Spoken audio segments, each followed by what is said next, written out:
Hello everyone, Genki here, and today is my second variety challenge. I decided to try and beat Legend of Zelda Breath of the Wild with only boomerang throws. Boomerangs are a common weapon in the Zelda series. However, they were typically only for stunning enemies and grabbing items. In Breath of the Wild, boomerangs can do actual damage. There are 5 types: the boomerang, the giant boomerang, the Lazal boomerang, the Lazal forked boomerang, and the Lazal tri-boomerang. The 3 Lazalfos boomerangs will be our bread and butter since they respawn. The way boomerangs work is that when thrown, they will reach a certain distance and then turn their way back, like an everyday boomerang. Fun fact, if the enemy positions themselves right, they can be hit twice. For the challenge rules, the only melee weapons I can do damage with are boomerangs. I phrased it that way because I am allowing parrying for Guardians and Phase 2 Calamity Ganon. Also, all use of runes are allowed. The challenge ends after Phase 2 Ganon. Lastly, no glitches or exploits. If you enjoyed the video, don't forget to like and subscribe. Let's begin. There are no boomerangs in the Great Plateau, but there was also no noteworthy combat encounters, so we just quickly sped through and got a paraglider. Using the Breath of the Wild object map, the only weapon I could find that wasn't equipped on an enemy was a Lazal boomerang in Farron Woods. This was quite a hike. The boomerang was next to Farron Tower, but I first made a trip to the local stable to set an easy teleportation point, since Farron Woods is a good source of ingredients for attack up food. At the base of Farron Tower was a Wizrobe, so I decided to approach it from the cliff next to it, where the boomerang was located. Turns out the boomerang was actually 2 boomerangs. The issue was that they were next to Lazalfos, and we only had 4 hearts. I had to sneak up and get the weapons. I started by flying out of Lazalfos' range, and then by using a piece of the DLC Ganon armor we found, which gave us a stealth boost, we managed to sneak up and grab our first weapons for the run. Our next stop was Kakariko Village. Along the way, I took out a big group of bokoblins because in the chest they were guarding was a regular boomerang. Once in Kakariko, we bought our trusty Hylian armor, and then activated our first Great Fairy. The first upgrade for the Hylian armor only required vocal horns, so we upgraded our shirt and pants. We then talked to Impa, grabbing the map points for all the villages. First up was Zora's Domain. The mountain was covered with Lazalfos, so I was hoping it would be a good source for weapons. It was not the treasure trove I was hoping for. On the road leading to the mountain, we had to get past 2 blue Lazalfos. They took 5 hits each, causing us to lose one of our Lazal boomerangs. Once on the mountain, we started to encounter more weaker green Lazalfos, who only needed 3 hits, but the terrain was just terrible. Our Lazal boomerang never made a return trip, causing the Lazalfos to pick it up.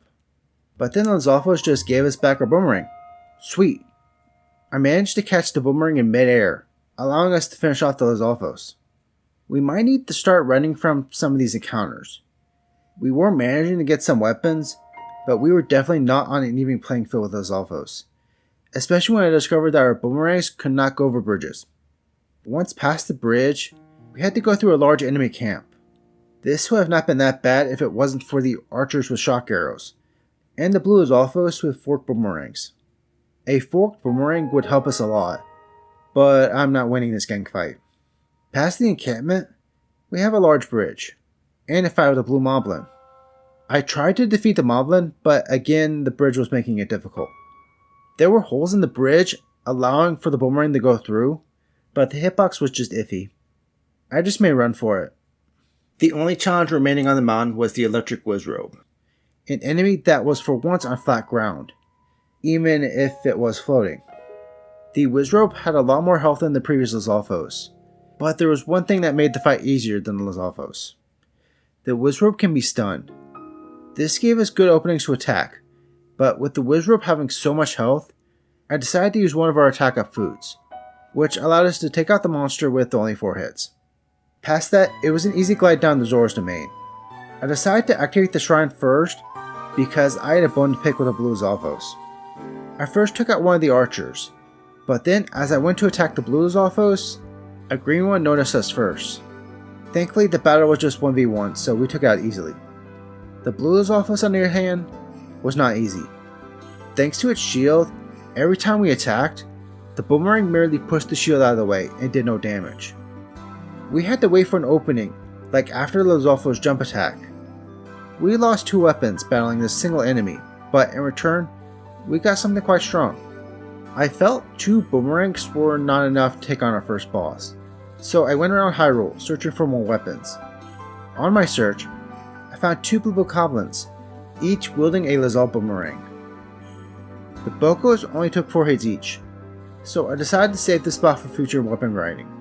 By the end of our grinding, we had 5 boomerangs total, so I decided to progress the story.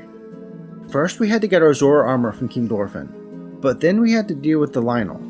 I decided to go back to Fern Woods and get the rubber helm and rubber greaves for lightning resistance, and cooked a bunch of silent shrooms for sneak food. We have sneak up 3, the Lionel was no issue, allowing us to grab all 20 shock arrows without issue in combat. With that, we could enter the Divine Beast Valruta. I'm not going to bore y'all with all the puzzles, but there is something I need y'all to see. Did you see it? How about now? Boomerangs bounce off guardians, and considering the blights are made of Sheikah technology, that scares me. Now, speaking of blights, it's time for our first boss, Waterblight Ganon. Just as I was fearing, our boomerangs did not return. Waterblight was a mid-range fighter, relying on throwing and thrusting its spear, which we could avoid by running. It could also sweep the ground, but we could backflip over that. The time it took to retrieve our weapons, and with our long time aiming, we were left open for attacks, which seemed to be doing 2.25 hearts per hit. Thankfully, we had plenty of hearty food, and our weak Lizal boomerangs were doing a lot of damage thanks to our attack up 3 food. Once at half health, Waterblight entered its phase 2, filling the arena with water and raising up 4 platforms. I was worried the platforms might be too far to hit Waterblight, but that fear was quickly dissipated. Now we just had to worry about fishing our boomerangs with magnesis. Waterblight for some reason was refusing to use its spear, spamming only its new ice block attack, which frankly was tripping us up badly. The lower Waterblight's health got, the more ice blocks got summoned, eventually reaching 5 blocks when Waterblight was at a quarter. At one point, Waterblight switched to its laser, but I didn't even notice because of magnesis. Thankfully, we lived to hit at a quarter heart. I'm not sure why, but I was being very persistent about not healing after that, only living a hit from an ice block thanks to a fairy. Fairies only heal 4 hearts, so it didn't help much, but we did have 1 more hearty food. We did run out of attack up food though, so we had to rely on our boomerang's base strength. In fact, we had dragged out this fight for so long that Mifa was giving us hints to use stasis on the ice blocks. But with 1 more throw of our boomerang, we finished off our first boss of the game. We now had access to Mifa's Grace, easing up our issue with health a little bit. I decided next to go up towards the Akala region. Since we'll never need to come back over here, I wanted to unlock our second Great Fairy. Our armor's next upgrade now required Boko Fangs and Boko Horns. We had plenty of fangs, but I had to grind to get the horns. To complete the game, my original plan was to just move across the map from right to left, but I decided it was smarter to go to Rita Village next. If you're wondering why, there's your answer. Oh no. Retreat! As we glide down the Hyrule from the Magnesis Shrine, I got an idea. I decided to use a horse, so I caught one in the first group I saw. I named him Boomer. I then used Boomer to easily reach the Tamantha stable, where I boarded him up. The next part of our trip required some climbing in order to avoid the Flying Guardians. We did find the next Great Fairy, but I did not have 1,000 rupees. At Rita Village, I bought the chest piece for the Snow Cool armor, before talking to the Elder and starting the quest.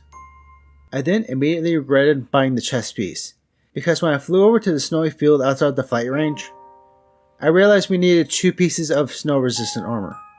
I could have bought the pants and used the warm doublet for our chest piece.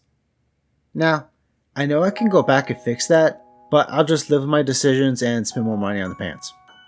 At the fight range, Teva made us do some target practice with our bow, before we could fly up the Vaughn Meadow. Vaughn Meadow is surrounded by cannons, and unlike Valruto's waterfalls and the flight range targets, these cannons have health bars, so that is a 1 for the challenge broke encounter. Let's see how high we'll get to in the end. With all the cannons destroyed, we can enter Von Meadow and begin our fight with Windblight Ganon. Windblight was more of a long-range fighter, using a gun on its arm and summoning tornadoes. Windblight will sometimes teleport into the sky, out of the reach of our boomerangs, so we had to just keep moving, until it came back down. For the battle, I tried to prioritize headshots, because hitting Windblight's head actually stunned it. This made reaching Phase 2 pretty easy. For Phase 2, Windblight summoned little robots that could reflect its laser blast. This allowed Windblight to gain this attack where it could just rain down laser blast. Hiding behind the main control unit did help avoid it, but not always. The new attacks made aiming for Windblight's head more difficult, but it was so much fun when he got the stun, because it led to moments like this, where Link would just throw the weapon, pick it up, throw the weapon, pick it up. In fact, that's how we beat Windblight. This gave us Rivali's Gale, which we then used to scale Death Mountain, avoiding the Guardians. I know I said in the rules I could parry Guardians, but if I could just avoid them altogether, I will. I made sure to buy the flame resistance potions from the lady in the stable. I had to use the map to locate Goron City because I had no clue where I was going. Along the way, finding a Fire Lizalfos with our first try Boomerang. It almost one-shot Link. We survived a single swing with a quarter heart. Now, this could be because we were still using our unupgraded Snowclaw armor. Following Windblight, we only had normal Lizal Boomerangs, but that was thankfully enough, earning us the strongest weapon we're allowed for this challenge. Once we reached the mine outside Goron City, I made sure to sneak around and get 10 Fireproof Lizards to get the Firebreaker armor, because this armor set is expensive. In Goron City, we immediately started the quest for Valridania, just to discover we needed 2 pieces of Firebreaker armor. I should have known after needing 2 armor pieces to traverse the snow. I decided to just use what I had left of the flame resist potions. In the abandoned northern mine, we had to use cannons to get rid of the Lizalfos, bringing our challenge broken counter up to 2. This gave us access to Yunobo, who we needed to board Valridania. However, first we had to save Yunobo from 2 black moblins. Moblins have been the bane of my existence this run. They have so much health. Using attack up 3 food and our strongest weapon, our Tri-Boomerang, it took 5 hits to take out a single moblin. Thankfully they're slow. To board Valridania, we had to fire Yunobo out of a cannon. Valridania doesn't take damage from being hit, but we do need to get rid of the sentries that it summons. This was the main reason I said runes were allowed for this run, because it was easier to use Magnesis to beat the sentries than to worry about my boomerangs falling into the lava. At the second and third cannons, we had to deal with moblins. For the first moblin encounter, we had a rough time. We had little space to work with, and the moblin hits us pretty hard. Our only healing was with the second attack of food. The worst part though was that we broke our Tri-Boomerang. We did have forked boomerangs, but they were not nearly as strong. Eventually the moblin went down. For the next moblin encounter, we were again forced to fight against 2 of them. But look what I found, a metal block. Don't look at me, I'm not proud of this. Anyway, on to Valridania, and our Fireblight Ganon. Fireblight was a melee fighter, using an axe that for some reason gets called a sword, while sometimes throwing many fireballs. I kid you not, this was the hardest boss fight so far. Fireblight being melee focused made it really difficult to pick up with boomerangs. Also, because I was using unupgraded armor, his attacks were doing 5 hearts in damage. While yes, I should have upgraded the armor, it required Fireproof Lizards and Moblin Horns, just for the first upgrade. After the easy win with Windblight, I thought I didn't need it. Fireblight did have some easy attack windows, like after its axe slam, but for some reason, no matter how much I hit the head, Fireblight never staggered. Thankfully it was not required, as long as we kept our distance and got good RNG where our boomerangs landed. For Phase 2, Fireblight started off with a charged fireball attack. I tried to see if I could stall that out, but after 4 rotations I realized I was just going to keep doing it until I stopped it. So I had to use a bomb, which in turn gave us our first and only stun of the battle. Fireblight now added a fire infusion to its weapon, making his swing shoot out bursts of fire. This made it more of a challenge to aim. They were not as much of a pain as the fireballs though. For those, we had to run and had the fireball hit the main control unit. At this point, I was down to only a forked boomerang and a normal boomerang, so there was a lot of running around. Once Fireblight was at a quarter health, it went for its laser. I did try to parry, but I missed the timing. This left us at 1 heart, but our best weapon was currently under Fireblight. Thankfully we had Mephi's Grace. This battle had been going on for so long that Fireblight even attempted a second laser, but this time we just hid behind the control unit. You know, it probably didn't help that I was doing all of Phase 2 without an attack up boost, but we eventually took out Fireblight. 1 blight remained, but first I made sure to do the Trial of Thunder quest, so I could get the rubber armor. You can probably guess why. To reach the Gerudo Desert, I once again employed the assistance of Boomer, until we reached the Gerudo Canyon stable. Boomer sadly could not travel with us on the sand. At Karakara Bazaar, we bought some hydro melons, because we needed heat resistance in order to reach Gerudo Town. Outside Gerudo Town, we had to talk to this guy, in order for the person on top of Karakara Bazaar to spawn and give us the Gerudo outfit. Link now had the defensive rating of a piece of paper, but dang he looked good. With our disguise on, we started the quest for Valnaboris, meaning first up was the Yiga clan hideout. It had been a while since I last done this, and I didn't realize you needed fire arrows to burn down this platform. I ended up using a bomb arrow. Hey, it worked, didn't it? From there, it was pretty easy, since we had Rivali's Gale. So time for Master Koga. I decided to only use a regular Zelda Boomerang, which made the battle last longer than it needed to. We were doing so little damage, but I didn't want to waste a good weapon on Master Koga. This took 3.5 minutes. Anyway, with the Thunderhelm in hand, we could now make our way back to Gerudo Town. I gave Ryuju the Thunderhelm, but I was not quite ready for Valnaboris yet. I wanted to upgrade the rubber armor. I did unlock the Great Fairy by Rito Village, by the way. I could only upgrade the Hylian Chest Piece to tier 3 because it required Boku Guts, which were a rare drop. For the first upgrade to the rubber armor, we needed yellow Choo-Choo jellies, which I thought would be easy until I discovered most of the electric Choo-Choos are in the canyon, not the desert. I spent like 30 minutes checking in the desert for Choo-Choos. The armor's second upgrade required more Choo-Choo jellies and Volfruit, which I found easily using the Breath of the Wild object map. Now we're ready for Valnaboris. Just like with Valmeadow, we had to use bomb arrows. Thankfully we only got hit with lightning once, and shot all 4 legs on our first try. This brings our challenge broken counter up to 5 for those counting. Time for Thunderblight Ganon. Thunderblight is fast. It uses a sword and shield, but thanks to our upgraded armor, its swings were only doing 1.5 hearts. It was very hard to hit, but when we did, it was so worth it. A single swing broke Thunderblight's shield, which resulted in a guaranteed stun. This caused Thunderblight to start throwing electric attacks at us, but the rubber armor at tier 2 made us immune to being shocked. However, then phase 2 started.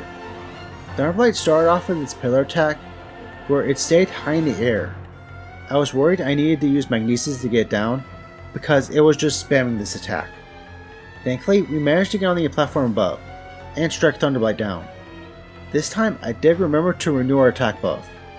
While there were moments where Thunderblight did manage to hit us, it was just no match, going down on our very first attempt. Of all bosses, I was not expecting Thunderblight to be first try. This gave us Urbosa's Fury, which sadly for this run was useless. All that remained was the final boss. But first, I wanted some better weapons, because I didn't want to fight Calamity Ganon with just 1 Tri-Boomerang. I ended up finding a small camp with 2 Tri-Boomerangs. The issue was that the Boomerangs were being held by Black Lizalfos. The camp also included 2 Blue Lizalfos, causing us to be easily outmatched. Inside the camp were explosive barrels, so I decided to use bombs in order to injure Lizalfos and just get rid of the Blue Lizalfos entirely. From there, I led out the Black Lizalfos one at a time, and tried my best to take him out, rewarding us with not only 2 Tri-Boomerangs, but also a 4th Boomerang. Now we're ready for Calamity Ganon. Since we saved all the Divine Beasts, Calamity Ganon started the battle at half health. However, Judging by this hit from our Tri-Boomerang, this battle was going to take a while. Thankfully, our armor's defense was so high, a full-on axe swing from Ganon only did 3 hearts. For this battle, Ganon liked to perch himself on the wall, outside the range of our swings. He had multiple attacks he could do from up there, but the ice attack could be stopped with stasis, and the lightning attack we could just outrun. The attacks I was most interested in were his spear throw and the laser, because I could parry those. When he did the laser on the ground though, I just ran away from it. I felt that was the most fair for the challenge. When Ganon was on the ground, he liked to cover the field with fire and then immediately follow up with a laser. This made it hard to recover our boomerangs. At one point, we were literally down to just 1 boomerang on our inventory, because everything else was scattered around the arena. It was pure chaos, but hey, look at this cool shot of Link parrying Ganon's spear from the side. I was only guessing on that timing. As the battle continued on, I was getting a little confused. I thought Ganon would have started his phase 2 by now, but nope, it wasn't until he was at a quarter health. Ganon's shield in phase 2 made him immune to attacks, which was the sole reason I allowed parries. To bypass Ganon's shield, you need to either do a flurry rush, which we can't do, or parry. This didn't make the fight easier by the way, only more tedious. We did get some amazing parrying luck, reflecting 5 laser blasts in a row, just for a 6th one to break our shield. Thankfully we had more, because after one more parry, it only took 3 hits with our Tri-Boomerang to finally take out Ganon. We beat Breath of the Wild with only boomerang throws. Thank you to everyone who watched this video, and if you enjoyed the video, don't forget to like and subscribe.